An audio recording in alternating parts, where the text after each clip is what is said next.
Praise the lord. प्रभु यीशु मसीह के जीवत और समर्थी नाम यीशु नासरी के नाम में आप सबको जय मसीह की। मैं pastor Robin Randhawa. Brother sister ji, मैं आपको बताना चाहता हूँ, कई बार इंसान सोचता है कितने महीने हो गए मुझे पवित्रताई में चलते हुए, बाइबल रीडिंग करते हुए, चर्च जाते हुए, प्रेयर करते हुए, फास्टिंग करते हुए, लेकिन इसका कोई भी रिजल्ट मुझे नहीं मिल रहा। ना मेरे पास बहुत बड़ी टेस्टिमनी है, ना मेरे पास कोई बहुत बड़ी ब्लेसिंग आई है। क्या फ़ायदा? इससे तो बेहतर है कि मैं दुनिया का जीवन जीऊँ जैसे लोग जीवन जीते हैं, आनंद मनाऊं, व्यभिचार में जाऊं, नशे करूं, यारों दोस्तों के साथ घूमूं फिरूं, बॉयफ्रेंड रखूं। अगर मैं एक लड़की हूं तो मैं बॉयफ्रेंड रखूं, अगर मैं एक लड़का हूं तो मैं गर्लफ्रेंड रखूं। मतलब ऐसे कई विचार कि मेरा जब कोई काम ही नहीं हो रहा प्रभु में आने के बाद, मैं ठीक ही नहीं हो रहा, तो मेरा इतने देर तक पवित्रताई में रहना और प्रभु में चलने का क्या फ़ायदा? गरीबी नहीं निकल रही, कर्ज ही नहीं अभी उतर रहा, तो क्या फ़ायदा? ब्रदर सिस्टर, आप यूसुफ के बारे में देखें। बाइबल में जो यूसुफ है, उत्पत्ति की किताब में आप उसको देख सकते हैं, याकूब का बेटा। ब्रदर सिस्टर, कितना दुख है उसके जीवन में। भाइयों ने बेच दिया, पोतीफर के घर में नौकर लग गया। वहां पर उसको इतना मौका मिला पाप करने का, ऐश प्रस्ती करने का, गंदे काम करने का, व्यभिचार करने का, लेकिन उसने परमेश्वर का भय अपने अंदर रखा। प्रेयर में रहना, परमेश्वर के साथ बैठना। आप जानते हैं, उसके पास उस समय कोई व्यवस्था नहीं, बाइबल भी नहीं है उत्पत्ति में अभी उसके पास कोई, ना यशाया की पुस्तक है, ना ही उसके पास यिर्मयाह की पुस्तक है, ना ही उसके पास मूसा की व्यवस्था है, लॉ भी नहीं है उसके पास कोई। फिर भी उसने अपना मन परमेश्वर के साथ बना के रखा, और फिर उसके बाद उसको जेल में जाना पड़ा। 2 साल तक जेल में, एक बार भी परमेश्वर के सामने कुड़कुड़ाया नहीं। आप जानते हैं अंत उसका रिजल्ट क्या निकला? पूरे मिस्र देश का जो है वो प्रेसिडेंट बना। कितना अद्भुत गवाही! परमेश्वर की हजूरी में मैं आपको ये बात बताना चाहता हूँ, अपनी दौड़ को लगातार दौड़िए।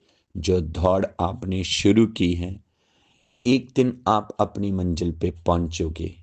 मैं विश्वास दिलाना चाहता हूँ, ऐसे आप बिना गवाही पाए, बिना छुटकारा पाए, बिना आशीष पाए, परमेश्वर आपको दुनिया से जाने नहीं देगा।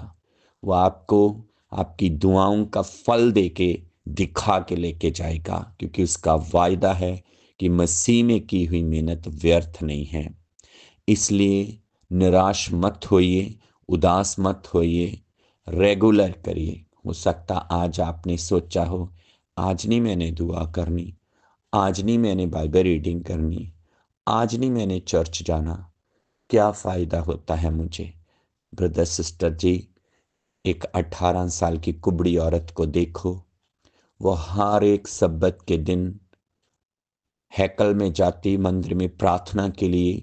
एक दिन ऐसा आ गया, 18 साल के बाद यीशु मसीह उस आराधनालय में आ गया जहाँ पर वो बैठी थी। बाइबल कहती जब यीशु मसीह प्रचार कर रहे थे, उसने उस बहन को देखा जो 18 साल से कुबड़ी औरत है। प्रभु ने कहा, ये बहन, आज तो इस मांदगी के आत्मा से छूट गई। बाइबल बताती है उसी समय वो सीधी हो गई, उसका कुबड़ापन जाता रहा और वह आजाद हो गई। आपको परमेश्वर जरूर इसका अजर देने जा रहे हैं, इसका फल देने जा रहे हैं। परमेश्वर आपकी दुआओं का, आपकी प्रार्थनाओं का लगातार बने रहिए। उठिए, बाइबल पढ़िए, दुआ करिए।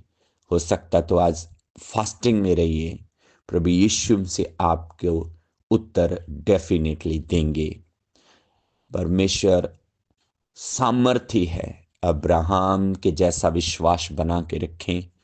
बाइबल में लिखा है अब्राहम कितने साल तक इंतज़ार करता रहा कि मैं माँ मेरी वाइफ माँ बनेगी और मैं पिता, क्योंकि परमेश्वर ने उसके साथ वायदा किया था कि मैं तुझे एक पुत्र दूंगा और तेरे संतान आसमान के सितारों की मानंद होगी।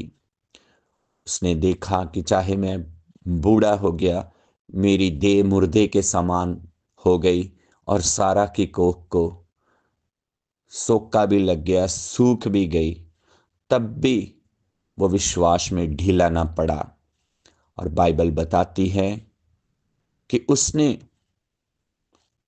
आशा रखी और निर्बलता में भी सामर्थी बनकर अपने विश्वास को बना के रखा।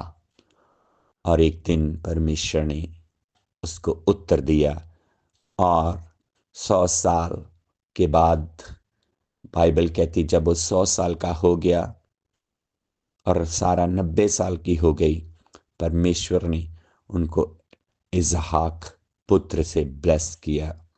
क्या खुदा आपका परमेश्वर नहीं? क्या आप अब्राहम के परमेश्वर के बेटा बेटी नहीं? बाइबल में लिखा जितनों ने यीशु मसीह को ग्रहण किया, परमेश्वर ने उन्हें अपनी संतान होने का हक दिया। सो ब्रदर सिस्टर, प्लीज उदास मत होइए। बहुत जल्दी यीशु मसीह के नाम में आप गवाही के साथ खड़े होने के लिए जा रहे हैं। अपनी दौड़ को रेगुलर रखें। परमेश्वर इन वचनों के साथ आपको ब्लेस करे, आपके विश्वास को मजबूत करे। Thank you. May God bless you. आज का दिन शुभ रहेगा।